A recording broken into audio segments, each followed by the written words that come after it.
A nation divided. Did comedy cross the line and did it lead to tragedy? Emotions are running high in the aftermath of Charlie Kirk's shocking assassination, and the fingers of blame are being pointed in unexpected directions.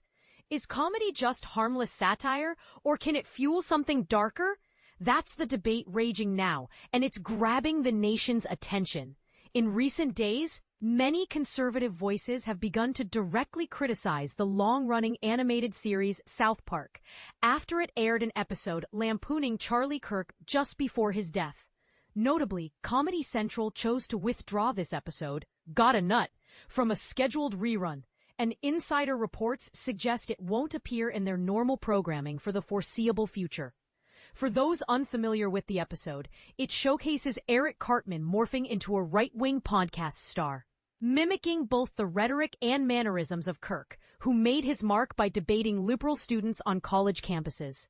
Cartman's over-the-top antics even extend to copying Kirk's distinctive hairstyle and hosting a mock award ceremony for young debaters, a cheeky reference to Kirk's own rise in conservative circles.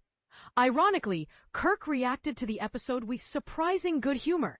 He posted a TikTok describing it as hilarious and insisted that conservatives, himself included, have the resilience to laugh off satire. "We have thick skin," he assured his followers, encouraging an attitude of tolerance toward comedic jabs. But here's where the controversy bursts open.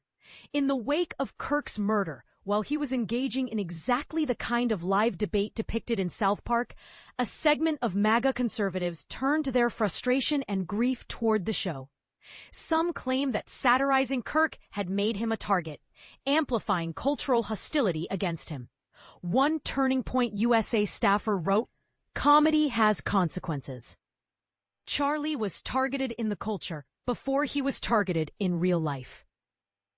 Similarly, right-wing radio host Jesse Kelly told his audience that South Park's caricature had contributed to Kirk's fate, reminding listeners, now his wife is planning a funeral. Social media has been flooded with passionate responses. Some posts argue South Park fomented the hatred necessary to get Kirk assassinated, and go as far as to blame the show's creators for fueling division. A prominent MAGA account went so far as to call South Park monsters. For airing the episode, this is the part that sparks the biggest debate. Is it reasonable to draw a line between sharp satire and real-world harm? Or does this cross into censorship and missing the mark of free expression? Still, it's important to note that not everyone on the right shares this view. In fact, many conservatives quickly pushed back, defending South Park's right to satire and clarifying that the blame for Kirk's tragic death lies elsewhere. As one influential commenter stated, "I don't blame South Park. They aren't our leaders or moral guides. They're comedians." This view echoes a broader understanding. Satirical shows have lampooned public figures for decades, irrespective of politics, often with much harsher treatments than what Kirk experienced. Industry tradition also comes into play. TV networks routinely pull episodes that inadvertently coincide with traumatic events, both as a sign of respect and to avoid exploiting sensitive moments. Comedy Central made no official statement about pulling the Kirk episode, yet the show remains available on streaming platforms like Paramount Plus and Hulu. Fans discussing the decision on Reddit overwhelmingly agreed it was the polite thing to do.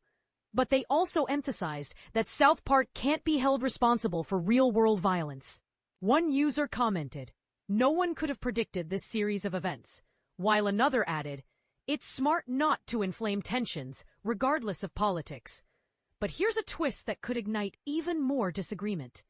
Since South Park has spent this season skewering President Trump and the broader MAGA movement, will the show's creators, Trey Parker and Matt Stone, address this controversy head-on in upcoming episodes? Audiences are waiting with bated breath as the season continues on its new bi-weekly schedule, wondering how, or if, the show will reflect on its own perceived influence.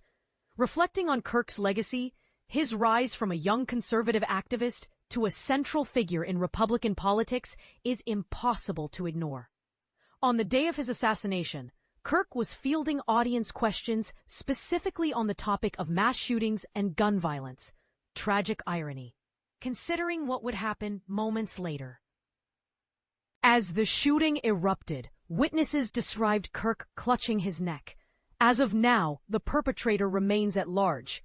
And in a remarkable display of public mourning, former President Donald Trump shared his condolences on Truth Social, calling Kirk the Great and even legendary, and praising his passion for connecting with young Americans.